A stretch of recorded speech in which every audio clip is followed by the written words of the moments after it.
Myself Shilpa Katole from SCS Girls Junior College, Paspavli, Nagpur. We have already started the chapter reproduction in lower and higher animal, and today we will discuss about the implantation.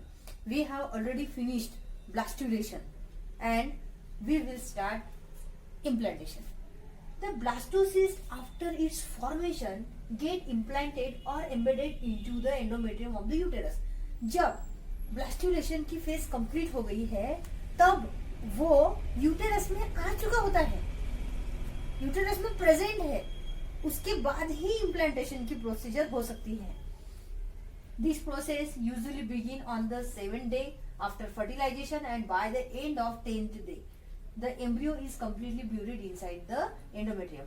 ये fertilization के जब fertilise हुआ था mail और female gamete, fertilisation के 7th day के बाद implantation की प्रोसीजर चालू होती है और 10th डे तक ये खत्म हो जाती है. फर्टिलाइजेशन का जो 10th डे होगा फर्टिलाइजेशन के बाद तब तक ये खत्म हो जाएगी. मीन्स हम बोल सकते हैं कि ये जस्ट 3 days में कंप्लीट हो जाती है phase. The embryo usually implant in the region of the fundus of uterus. Embryo जो है ये जनरली यूटेरस के फंडस रीजन में इम्प्लांट होने की कोशिश करता है. In the process embryo attach itself by its amniotic pole close to the endometrium. इस प्रोसीजर में, इम्प्लांटेशन की प्रोसीजर में एम्ब्रियो जो है ये खुद से ही एक एम्नियोनिक पोल के मदद से यूटेरस में या फिर हम एंडोमेट्रियम में बोल सकते हैं यहाँ पर अटैच होने की कोशिश करता है, अटैच होने की शुरुआत करता है, ऐसा हम यहाँ पे बोलेंगे. The trophoblast cell of animal pole के जो भी ट्रोपोप्लास्ट सेल होंगे उनके पास वो पावर है, वो कैपेसिटी है. They have power to stick to the uterine wall. जो भी ट्रोपोप्लास्टिक सेल है एनिमल पोल के, उनके पास कैपेसिटी है कि वो यूटेराइन वॉल में स्टिक हो सके, उनको अकड़े. अटैचमेंट बहुत जरूरी है. अगर एम्ब्रियो को ग्रो करना है खुद को तो उसको एंडोमेट्रियम में कहीं ना कहीं स्पेस चाहिए, उसको एंडोमेट्रियम में यूटेरस में कहीं ना कहीं स्टिक जरूर होना है उसको. This process is known as implantation. हम वही पढ़ रहे हैं, उसी को इम्प्लांटेशन बोलेंगे. तो यहाँ पर सीधा सीधा बोला है हमने, ट्रोपोप्लास्टिक सेल जो है इनके पास, एनिमल पोल के जो ट्रोपोप्लास्टिक सेल होंगे इनके पास वो कैपेसिटी है कि यूटेराइन वॉल में, मतलब यूटेरस में हम बोल सकते हैं स्टिक हो सकते हैं. Rapid division of the trophoblast cell lying against the embryonal knob takes place. Trophoblast cell जो है इनका डिवीजन जो है ये बहुत फास्ट होता है. It results in the formation of 2 distinct layer, that is syncytiotrophoblast and cytotrophoblast. Outer layer syncytiotropoblast is syncytium, that is a layer of protoplasm with many nuclei. मतलब ये syncytiotropoblast ऐसे सेल से बने हुए हैं जिनके पास बहुत सारा प्रोटोप्लाज्म है और न्यूक्लियाई भी बहुत सारे वहां पर प्रेजेंट है. जो भी प्रोटोप्लाज्म प्रेजेंट होगा उनके पास बहुत सारे न्यूक्लियाई यहाँ पर प्रेजेंट होंगे. It give out processes which extensively invade the endometrium. ये बाहर निकलता है, अपनी कुछ प्रोसेसेस जो है उनकी ग्रोथ करवाता है, कुछ आउटग्रोथ यहाँ से बाहर निकलेंगी और ये पूरा एंडोमेट्रियम जो है उसको घेर लेगा. Then lytic enzyme secreted by the trophoblast. Trophoblast से कुछ लिटिक एंजाइम जो है वो सीक्रेट होंगे. Rupture the endometrial cell thereby making a burrow. अब ये ट्रोपोब्लास्ट जो है इससे कुछ एंजाइम यहाँ पर सीक्रेट हो रहे हैं और यहाँ पर एंडोमेट्रियम जो सेल होंगे वो भी रप्चर होंगे और एम्ब्रियो जो है ये एंडोमेट्रियम में ब्यूरिड हो रहा है. ब्यूरिड हो रहा है मतलब स्टिक, प्रॉपरली स्टिक होने की कोशिश कर रहा है. जब तक वो एंडोमेट्रियम को रप्चर नहीं करेगा तब तक वो उससे बराबर फिक्स नहीं होगा. ऐसा हम यहाँ पर बोलेंगे कि उसको एम्ब्रियो जो है, एम्ब्रियो को एंडोमेट्रियम के साथ एक अटैचमेंट करना है, स्टिक होना है. तो उसके लिए वहां पर कुछ एंजाइम्स चाहिए हमको. वहां पर स्टिक होने के लिए एंडोमेट्रियम वॉल जो है उसको रप्चर भी होना पड़ेगा और अगर वो रप्चर होती है तब जाकर एम्ब्रियो वहां पर ठीक से इम्प्लांट हो सकता है. Then By the end of 10th day, whole embryo is deeply embedded into the endometrium, completing the process of implantation. और जब 10th डे का एंड आता है, हमने कहा है इम्प्लांटेशन की प्रोसीजर जो है फर्टिलाइजेशन की 7th डे के बाद शुरू होगी और एंड 10th डे के बाद एंड हो जाएगी. तो यहाँ पर जब 10th डे आता है, तब 10th डे का जब एंड आता है, तब तक एम्ब्रियो कंप्लीटली डीप हो जाता है, इम्प्लांट हो जाता है एंडोमेट्रियम में. एंडोमेट्रियम जो है वहां पर उसकी वॉल में रप्चर होकर एम्ब्रियो उसके साथ स्टिक हो गया है, इम्प्लांट हो गया है. अब वहां पर बच्चे की ग्रोथ होगी, एम्ब्रियो जो होगा उसकी वहां पर ग्रोथ होगी. Then the inner layer cell is called as cytotrophoblast. जो इनर लेयर है वो साइटोट्रोपोब्लास्ट बोलेंगे. सेल्स विद डिफाइंड मेम्ब्रेन, ये ऐसे सेल है जिनके पास एक बहुत अच्छी डेवलप एक मेम्ब्रेन है. Since cell retain their cell boundary, अब वहां पर मेम्ब्रेन है तो सेल बाउंड्री है, ऐसा हम यहाँ पे बोल सकते हैं. Now process of gastrulation. It is the process of formation of gastrula from the blastocyst. हम यहाँ पर क्या पढ़ रहे थे? ब्लास्टूला जो तैयार हुआ था, जो क्लीवेज के बाद एक सेल का एक जो बॉल लाइक स्ट्रक्चर तैयार हुआ था, वो एंडोमेट्रियम को जाकर अटैच हुआ है. हम सिर्फ इतना ही पढ़ चुके हैं इम्प्लांटेशन में. अभी तक सेल मल्टीप्लाई नहीं हुआ है, यहाँ पर सामने के डिविजन्स नहीं हुए हैं यहाँ पर. ठीक है, अब ग्रेस्ट्यूलेशन में होंगे. तो यहाँ पर बोला है कि ब्लास्टोसिस्ट जो तैयार हुआ है ब्लास्टुलेशन में, उसका डिवीजन होगा, उसका ग्रेस्ट्यूलेशन यहाँ पर होगा. It is in the gastrula stage there is slowly of the rate of cleavage. अब यहाँ पे डिवीजन जरूर होगा, लेकिन उसका रेट कैसा है? स्लो है, धीरे धीरे होगा. Then there are two important events. Blastulation में दो इंपॉर्टेंट इवेंट्स है, जिसमें से फर्स्ट है डिफरेंशिएशन ऑफ ब्लास्टोमेयर. ब्लास्टोमेयर का डिफरेंशिएशन होगा. This process result in the formation of 3 germinal layers. Ectoderm, mesoderm and endoderm form the cells of embryoblast. जो भी एम्ब्रियो तैयार हुआ है उसका डिवीजन होगा 3 लेयर्स में. एक्टोडर्म होगा, मेसोडर्म होगा और एंडोडर्म होगा. इस तरह से 3 लेयर में ब्लास्टोसिस जो है या फिर एम्ब्रियोब्लास्ट जो है ये डिफरेंशिएट होगा. हम यहाँ पर देख सकते हैं, this is ectoderm, this is mesoderm and this is endoderm. इस प्रकार से यहाँ पर जो एम्ब्रियोब्लास्ट है वो डिस्टिंग्विश हो चुका है. Now second event, morphogenetic movement. These are different types of movement to reach their definite place in the embryo. ये अलग अलग प्रकार की मूवमेंट्स होंगी, यहाँ पर इवेंट्स होंगे, कुछ बदलाव होंगे, डिविजन्स होंगी, उनका एक अरेंजमेंट होगा एम्ब्रियो में.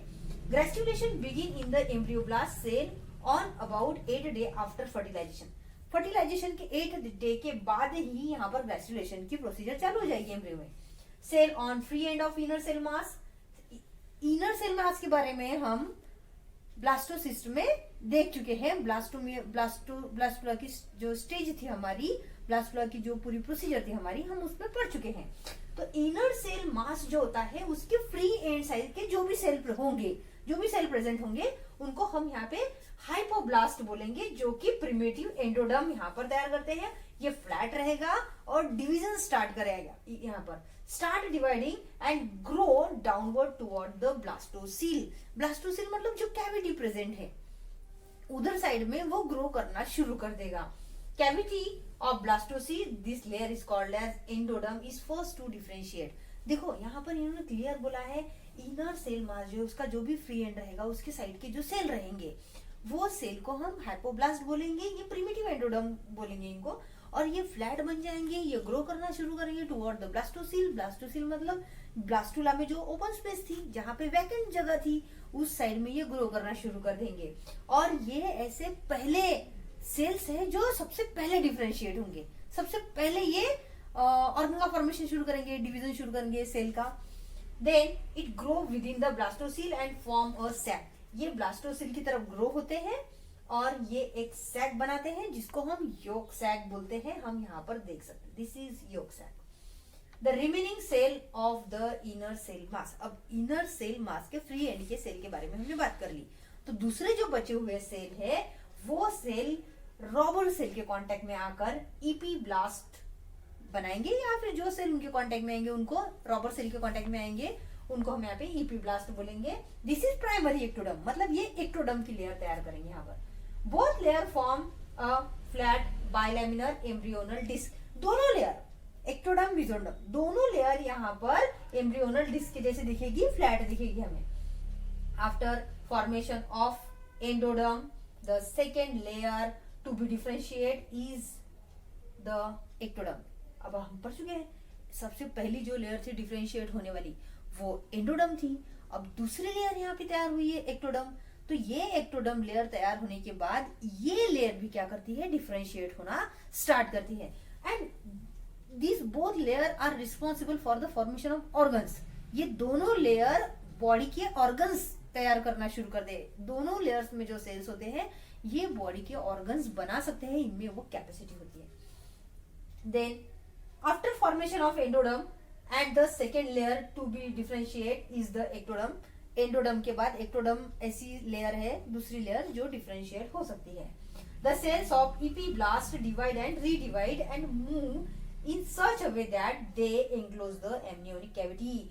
अब जो इपीब्लास्टिक सेल है ये इपीब्लास्टिक सेल डिवाइड होते हैं, रीडिवाइड होते हैं और ये इस तरह से मूव करते हैं कि ये एमनियोनिक कैविटी जो है उसके पास आए या फिर वो तैयार करे। तो हम यहाँ पर देख सकते हैं एक्टोडर्मिक लेयर। एक्टोडर्मिक लेयर जो तैयार हुई है यहाँ पर एमनियोनिक कैविटी भी तैयार हुई है। The floor of this cavity has embryonal disc. Amniotic cavity का जो फ्लोर है उसकी अपनी एक एम्ब्रियोनल डिस्क बनेगी। The pyramidal cell of the disc, disc के जो भी पिरामिडल सेल्स है वो एमनियोनिक कैविटी की तरफ जाकर एम्ब्रियोनल एक्टोडर्म तैयार करेंगे यहाँ पर। Then the roof of amniotic cavity is lined by amniogenic cells. Amniotic cavity का जो रूफ बनेगा, जो मेम्ब्रेन बनेगी, वो एमनियोजेनिक सेल के वजह से बनेगी। ये एमनियोजेनिक सेल्स जो है वही एमनियोनिक कैविटी की मेम्ब्रेन बनाएंगे, उसका रूफ बनाएंगे। Then later these cell divide and redivide to form the amnion. यही सेल, यही एमनियोजेनिक ही सेल डिवाइड होंगे, रीडिवाइड होंगे और फॉर्म करेंगे amnion. Amnion is an extra embryogenic membrane that surrounds and protect the embryo. Amnion जो है ये extra embryonic membrane है और ये एम्ब्रियो के आजू बाजू में तैयार होती है, एम्ब्रियो को कवर करती है, ऐसा भी हम यहाँ पर बोल सकते हैं। As a result of all the changes the bilaminar embryonic disc is position in between the amniotic cavity and yolk sac. अब इसका जो हम पढ़ रहे हैं इसका रिजल्ट मतलब क्या है कि एक बाइलैमिनर एम्ब्रियोनिक डिस्क तैयार हो जाएगी जो प्रेजेंट है एमनियोनिक कैविटी के बीच में और योक सैक के बीच में। ये दोनों के बीच में एक यहाँ पर डिस्क लाइक स्ट्रक्चर, एक पोजीशन जो है वो तैयार हो गई है। This actual gastrulation occurs about 15 days after fertilisation.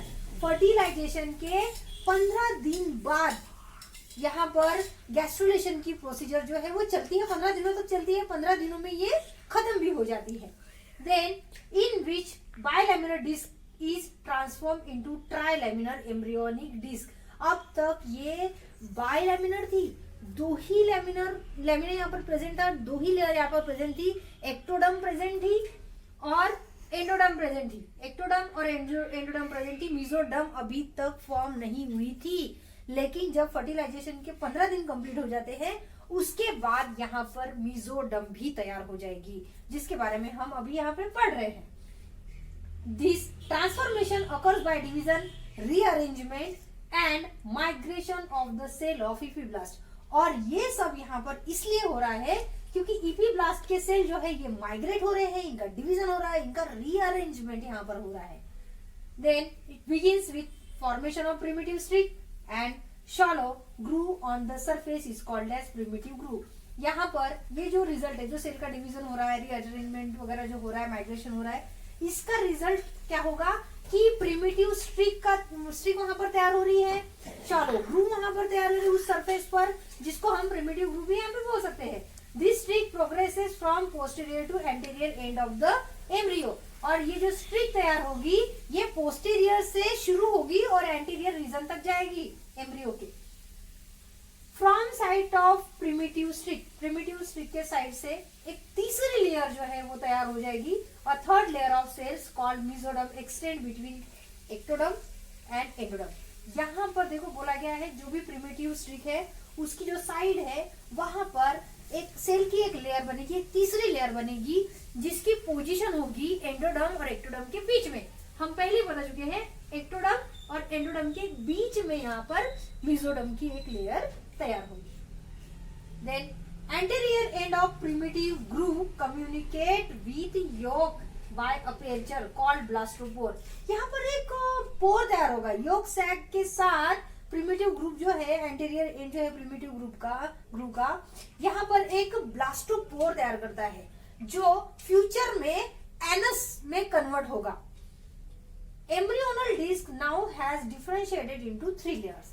यहाँ पर एम्ब्रियोनल डिस्क जो है ये 3 लेयर में डिस्टिंग्विश हो चुकी है। अब ग्रेस्टुलेशन के एंड में 3 लेयर हमारे पास तैयार हो गई है। एम्ब्रियो के पास 3 लेयर ऑलरेडी तैयार हो गई है, एक्टोडर्म, मेसोडर्म एंड एंडोडर्म। तीनों लेयर यहाँ पे ग्रेस्टुलेशन के लास्ट में रेडी है। The further process after gastrulation is organogenesis. अब यहाँ पर 3 लेयर जो तैयार हुई है यहाँ पर ग्रेस्टुलेशन की प्रोसेस स्टॉप हो जाएगी और अब जो प्रोसेस चालू होगी उसको बोलेंगे हम ऑर्गेनोजेनेसिस। तो ऑर्गेनोजेनेसिस जो होते हैं उसका मतलब होता है कि ऑर्गन का formation of the organ. Genesis मतलब तैयार होना, ऑर्गन तैयार होना। तो यहाँ पर हम देखेंगे फेट ऑफ जर्मिनल लेयर्स। जो भी ऑर्गन तैयार होंगे वो ऑर्गन तैयार होने में सबसे बड़ा रोल प्ले करेंगे एक्टोडर्म, मेसोडर्म और endoderm. And this procedure is known as fate of germinal layers. कौन सी जर्मिनल लेयर्स से बॉडी के कौन से पार्ट्स यहाँ पर बनेंगे। एक्टोडर्म के बारे में हम यहाँ पर पढ़ेंगे। Ectoderm give rise to epidermis of skin के एपिडर्मिस बनाते हैं। Hair, nails, sweat gland, salivary gland, mammary gland, lacrimal gland, sebaceous gland, cornea, lens, retina, conjunctiva, nasal epithelium, enamel of teeth, internal external layer, foregut, hindgut, adrenal medulla, anterior and posterior pituitary gland, pineal gland, entire nervous system. हमारे body के इतने जो main parts है ये सारे parts यहाँ पर ectoderm के सेल्स तैयार करेंगे। यहाँ पर जो सेल्स होंगे वो सेल्स हमारे बॉडी के एम्ब्रियो के इतने सारे पार्ट्स जो है, ग्लैंड्स, बहुत सारी ग्लैंड्स है, बॉडी के ऑर्गन्स है यहाँ पर, ये सारे पार्ट्स, ये सारे ऑर्गन्स, ये सारी ग्लैंड्स तैयार करने में अपना रोल यहाँ पर प्ले करेंगे। बिल्कुल इसी तरह हम मेसोडर्म के बारे में भी पढ़ेंगे। This is very important. Fate of germinal layer is very important for the examination. Mesoderm form all types of muscles. Mesoderm जो है ये हर तरह की मसल तैयार करता है बॉडी में एक्सेप्ट इरिस मसल और सिलेटरी मसल को छोड़ के। सिर्फ ये 2 मसल ऐसी है जो एक्टोडर्म तैयार करता है। Connective tissue, dermis of skin, adrenal cortex, heart, blood vessel, lymphatic vessel, middle ear, dentine of teeth, urinary and reproductive ducts, gonads, kidney, sclera and choroid of the eye. इतना portion जो है अपनी body का, embryo का, इतना organ का जो portion है फॉर्मेशन का, वो मेसोडर्म के सेल से तैयार होगा। इतने पार्ट्स, बॉडी के इतने पार्ट्स जो है वो मेसोडर्मल सेल्स जो होंगे वो तैयार करेंगे। Last, endoderm develop into epithelium of mid gut, gland of stomach and intestine, tongue, tonsils, lung, trachea, bronchi, larynx, urinary bladder, vagina, liver, pancreas, thyroid gland, parathyroid gland, thymus gland, eustachian tube, epithelium of urethra, lining of middle ear. हमारे body के embryo के ये सारे part जो है, ये सारे part जो है वो एंडोडर्म के सेल्स तैयार करेंगे और ऐसे करके एम्ब्रियो के सारे ऑर्गन्स जो है वो तैयार हो जाते हैं। और हम अगर ये ऑर्गन्स तैयार हो गए तो हम यहाँ पर बोल सकते हैं पर्टिकुलर चाइल्ड जो है उसकी ऑर्गेनोजेनेसिस यहाँ पर कंप्लीट हो गई है। हाथ, पैर, heart, liver, kidney, all the systems are originated from these layer सारे का सारा सिस्टम, सारे के सारे ऑर्गन्स जो है वो तैयार हो जाएंगे, और वो ऑर्गन्स तैयार होने में सबसे बड़ा रोल प्ले करते हैं यहाँ पर एक्टोडर्म, मेसोडर्म और endoderm. This is all about the implantation and ग्रेस्टुलेशन.